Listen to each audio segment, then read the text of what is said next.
The wind was cold that morning. Jack Morgan, a worn-out veteran and single father, stood at the corner of a gas station, holding an empty wallet and a promise he couldn't keep: "Daddy will get you dinner tonight." But when a stranger on a broken motorcycle rolled up, hungry, shivering, and out of gas, Jack didn't hesitate. He reached into his pocket, pulled out the last $2 he had, and handed it to the man with a tired smile. What Jack didn't know was that this single act of kindness would return to him in a way that would change his life forever. Because the next day, he'd wake up to the sound of 200 roaring motorcycles outside his small home, and the sight would bring him to his knees. Jack Morgan wasn't just a father. He was a fighter, a veteran who'd spent 12 years in the military, surviving deserts, storms, and battles. But nothing prepared him for the war he was fighting now, the war of everyday survival. Since his discharge, life had been cruel. His wife had left when their son, Ethan, was just 4. PTSD, low-paying jobs, and endless bills had drained him. Now, at 39, he was working nights as a janitor, doing odd repairs by day, just to keep the lights on. That morning, he opened his wallet at the grocery store and saw only $2 lonely left. He smiled bitterly, whispering, "Guess it's soup again, buddy," as Ethan clung to his hand, asking for bread. They walked toward their old pickup, parked beside a rumbling motorcycle that looked like it had seen better days.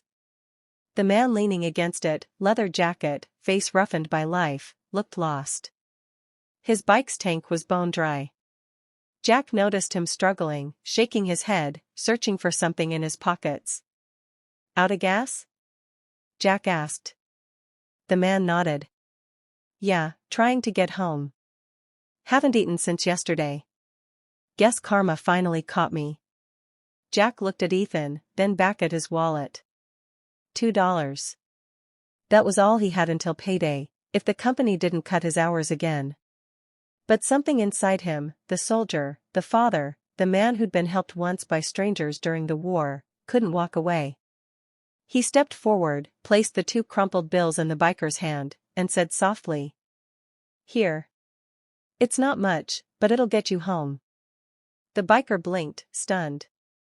"Man, you don't even know me." Jack smiled faintly. "Doesn't matter. Someone once helped me when I was down. Just pay it forward." The biker's voice cracked. "What's your name?" "Jack. Jack Morgan." "Thank you, Jack," the man said, gripping his hand firmly. "You just gave me more than gas. You gave me hope." Jack didn't think much of it.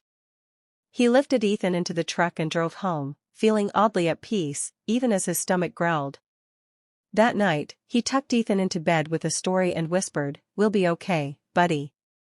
But when the lights went out, he sat in the dark kitchen, staring at an overdue rent notice, fighting back tears. He had no idea that someone else was fighting for him now.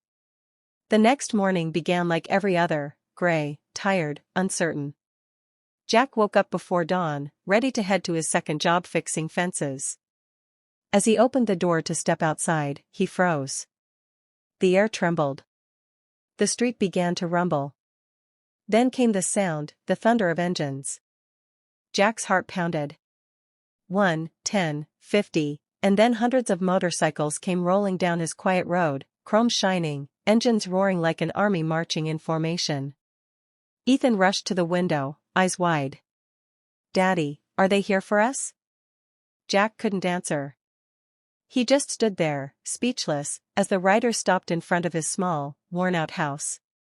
The same man from yesterday, the biker with the broken motorcycle, stepped forward, now wearing a clean jacket with a patch that read Freedom Riders Brotherhood. "Jack," he called, voice breaking through the morning air. Jack stepped outside, confused. "What is this?" The biker smiled, tears glimmering. "You gave your last $2 to a stranger yesterday. That stranger told your story to his brothers." He turned and raised his hand, the roar of hundreds of bikers echoed in salute. "We don't forget kindness, Jack. Today, we ride for you." One by one, they came forward, bringing boxes of groceries, tools, clothes for Ethan, and even an envelope that made Jack's hands tremble when he opened it. Inside was a check, enough to pay off his debts and start fresh. Jack fell to his knees, tears streaming down his face as Ethan hugged him tightly. "I don't know what to say," Jack whispered. The biker knelt beside him. "Don't say anything, brother. Just promise me one thing, when you see someone in need, do what you did for me. Because that's how the world changes." That afternoon, as the riders roared away into the horizon, Jack looked at Ethan and said, "See, buddy? Kindness, it always comes back. Maybe not the way you expect, but it does."